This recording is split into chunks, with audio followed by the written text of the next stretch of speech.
नमस्कार दोस्तों, सरकारी कर्मचारी, राज्य कर्मचारी और ईपीएस पेंशन धारकों के लिए इस समय की बहुत ही बड़ी खुशखबरी निकलकर सामने आ चुकी है। जी हाँ कि दोस्तों, पिछले वीडियो में हमने आपको बताया था कि दोस्तों यहाँ पर कर्मचारी संगठनों ने 9 मांगे बड़ी जो है केंद्र सरकार के सामने मीटिंग के अंदर रख दी है। तो उनको लेकर एक बार फिर से बड़ी आप सभी के लिए खबर आ चुकी है। लोकसभा चुनावों का असर, पेंशन भोगी संगठनों की मांगों पर केंद्र सरकार का आ गया जवाब। 9 में से 5 पे हरी झंडी, 4 मुद्दे अभी भी लटके। जी हाँ दोस्तों, आखिरकार 9 जो मांगे रखी गई थी उनमें से 5 मांगों को मंजूरी मिल चुकी है, हरी झंडी मिली है, वहीं 4 मुद्दे अभी भी लटक चुके हैं। तो दोस्तों इसके बारे में आज की इस वीडियो के अंदर विस्तार से बात करेंगे कि आखिरकार दोस्तों आप सभी के लिए कौन कौन से मुद्दों को लेकर मंजूरी मिली है और कौन कौन से मुद्दे अभी भी निलंबित रखे गए हैं।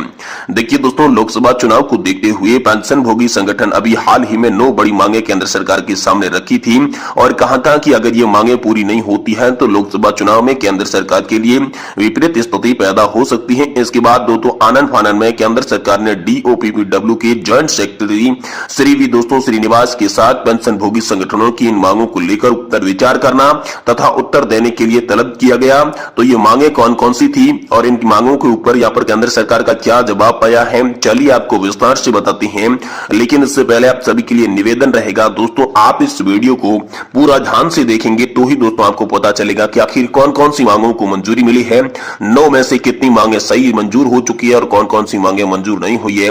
पूरी की पूरी जो मांगे हैं दोस्तों, 8वें वेतन आयोग की हो गई, टैक्स फ्री छूट की हो गई, पेंशन धारकों की बोनस की हो गई, किराए में छूट की हो गई, पुरानी पेंशन योजना की बहाली हो गई, कम्यूटेशन बहाली हो गई, उम्र के अनुसार पेंशन की बढ़ोतरी हो गई, 30 और 31 दिसंबर के रिटायर कर्मचारियों को एक्स्ट्रा इंक्रीमेंट हो गया या फिर 18 महीने के बगैर डीए एरियर का भुगतान हो गया।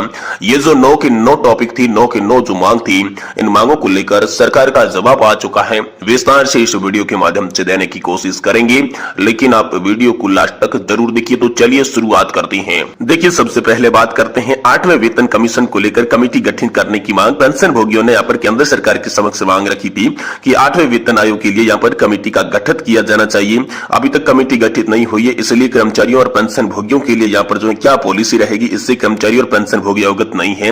इसलिए यहाँ पर इसको लेकर सरकार ने जवाब दिया कि डीओपीपीडब्ल्यू के जॉइंट सेक्रेटरी श्रीनिवास ने कहा कि 8वें वेतन आयोग की कमेटी को लेकर केंद्र सरकार के पास कर्मचारियों और पेंशन भोगी संगठनों के आवेदन आते रहे हैं। अभी स्थिति के अनुसार सरकार इसके ऊपर कोई विचार नहीं किया जा सकता। लोकसभा आचार संहिता लगी हुई है, ऐसे में अगर 8वां वेतन आयोग लागू करना होगा तो चुनाव के बाद ही इसके ऊपर केंद्र सरकार फैसला ले सकती है। पहली मांग पर यह जवाब आ चुका है।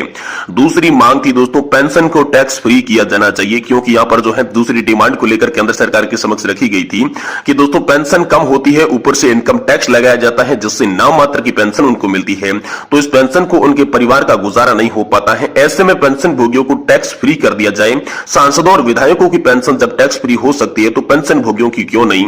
ये दोस्तों जब यहां पर बड़ा सवाल पूछा गया तो दोस्तों इस पर सरकार ने जवाब दिया कि इस पर दोस्तों डीओपीपीडब्ल्यू के जो जॉइंट सेक्रेटरी थे उन्होंने कहा कि टैक्स का ये नियम इनकम टैक्स डिपार्टमेंट के आच्छादित है।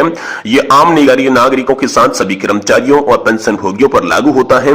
कुछ रूल्स एंड रेगुलर्स ऐसे होते हैं जिनका पालन सभी को करना होता है। हालांकि उन्होंने कहा कि पेंशन भोगी इसमें राहत प्रदान की जाएगी, जैसे कि 60 साल से 80 साल के बीच पेंशन भोगी हैं तो उनको 3 लाख रुपए का सालाना आय पर टैक्स फ्री लगता है। वहीं पर जो सुपर सीनियर सिटीजन यानी कि उनकी 5 लाख रुपए सालाना आय है तो टैक्स नहीं लगता है।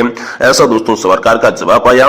वही दोस्तों तीसरा था कि पेंशन धारकों को भी बोनस मिलना चाहिए। जी हाँ दोस्तों, यहाँ पर जो है एक्स्ट्रा इंक्रीमेंट का उनको फायदा नहीं मिलता, कोई भी अन्य फायदा नहीं मिलता। ऐसे में केंद्र सरकार जो है एक्स्ट्रा यहाँ पर जो है टैक्स पर यहाँ पर बोनस पर ध्यान दे तो कर्मचारियों और पेंशन भोगियों को यहाँ पर जो है बोनस का भुगतान किया जाना चाहिए। इस पर दोस्तों यहाँ पर जो है जॉइंट सेक्रेटरी ने कहा कि बोनस का भुगतान प्रोविडेंट लिंक्ड आधारित है। कर्मचारी रिटायर्ड होने के बाद किसी भी प्रोविडेंट लिंक से संबंध नहीं होते हैं, इसीलिए इसका भुगतान नहीं किया जा सकता।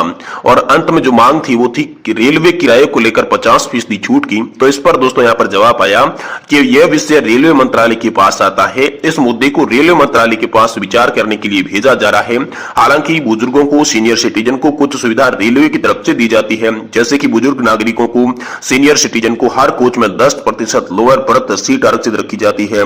दिव्यांग बुजुर्गों के लिए व्हील चेयर की व्यवस्था रखी जाती है।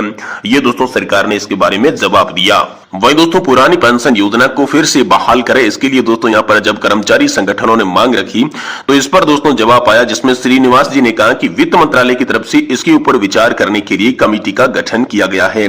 कमेटी अपनी रिपोर्ट अभी तक सरकार के समक्ष नहीं रख पाई है, रिपोर्ट के बाद ही इसके ऊपर फैसला लिया जा सकता है।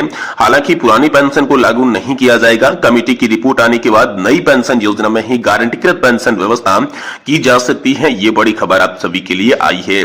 साथ ही दोस्तों अगली मांग थी कि कम्यूटेशन बहाली की अवधि है जो 12 साल की जाए, तो इस पर दोस्तों जवाब आया। उन्होंने कहा कि कम्यूटेशन बहाली 15 साल की घटकर 12 साल करने के ऊपर केंद्र सरकार विचार कर रही है।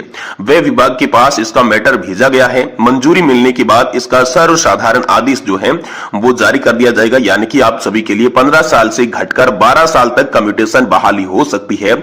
इस पर सरकार का जवाब आ चुका है। वहीं दोस्तों यहाँ पर उम्र के अनुसार पेंशन में बढ़ोतरी हो, यहाँ पर जो है पेंशन भोगी संगठनों ने यहाँ पर जताया था, जिसमें संसदीय समिति ने कहा था कि अब समय आ चुका है कि उम्र के अनुसार पेंशन बढ़ोतरी की जाए। 65 साल पे 5, 70 से 10 और 75 साल से 15% पेंशन बढ़ोतरी होनी चाहिए। तो केंद्र सरकार इसके ऊपर क्या रवैया है इसको जाहिर करें। तो इस पर दोस्तों यहाँ पर सरकार का जवाब आया है, जिसमें दोस्तों कहा गया कि संसदीय समिति की सिफारिश होने के बाद सभी डिपार्टमेंट में पेंशन भोगियों का वितरण मंगाया गया था। इस पर खर्चों का अध्ययन करने के लिए व्यय विभाग के पास प्रस्ताव भेजा गया था। व्यय विभाग के अनुसार अगर ये नियम लागू होता है तो सरकार के खजाने पर बोझ पड़ेगा, इसलिए इसको लागू नहीं किया जा सकता। साथ ही दोस्तों अगली मांग थी कि 30 जून या फिर 31 दिसंबर को रिटायर्ड कर्मचारियों को या पर नेशनल इंक्रीमेंट का फायदा जो है वो मिलना चाहिए। इस पर दोस्तों सरकार ने जवाब दिया कि पेंशन भोगी इस मांग के ऊपर विचार किया जा रहा है। इस मैटर को डीओपीटी के पास भेजा गया है और शीघ्र ही एक साधारण आदेश भी इसके लिए जारी किया जा सकता है, यानी कि इस मांग को भी मंजूरी मिल सकती है। ऐसा केंद्र सरकार की ओर से बड़ा अपडेट हाल फिलहाल में आप सभी के लिए निकल कर आया। वही इसको लेकर अगली मांग थी कि 18 महीने का बकाया डीए एरियर का भुगतान होना चाहिए। जी हां दोस्तों, पेंशन भोगी संगठन केंद्र सरकार से सामने मांग रखी कि कोरोना काल के समय में जो महंगाई भत्ता फ्रीज किया गया था उसका भुगतान होना चाहिए। महंगाई भत्ता रोककर केंद्र सरकार ने उनके साथ अन्याय किया है, इसलिए इस अन्याय को दूर किया जाए और 18 महीने का एरियर का भुगतान शीघ्र से शीघ्र किया जाए। तो इस पर दोस्तों केंद्र सरकार ने हाल ही में आप सभी के लिए बड़ा जवाब जारी किया।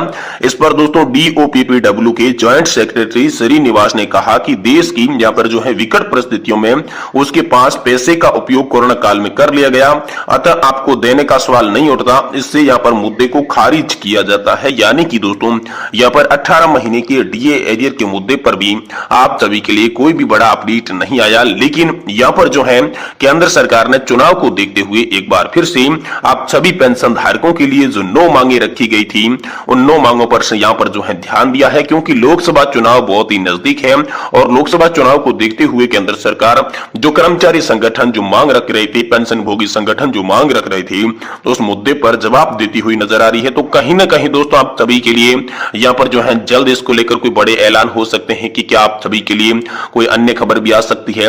लोकसभा चुनाव 2024 से पहले सभी पेंशन भोगी और सरकारी कर्मचारी साथ ही साथ ईपीएस 95 पेंशन धारकों के लिए जैसे कोई बड़ी और इंपोर्टेंट खबर होगी हम आपको इसी चैनल के माध्यम से देने की कोशिश करेंगे। इसलिए आपसे निवेदन करते हैं कि दोस्तों आप चैनल को सब्सक्राइब कर लें ताकि आने वाले समय में हर बड़ी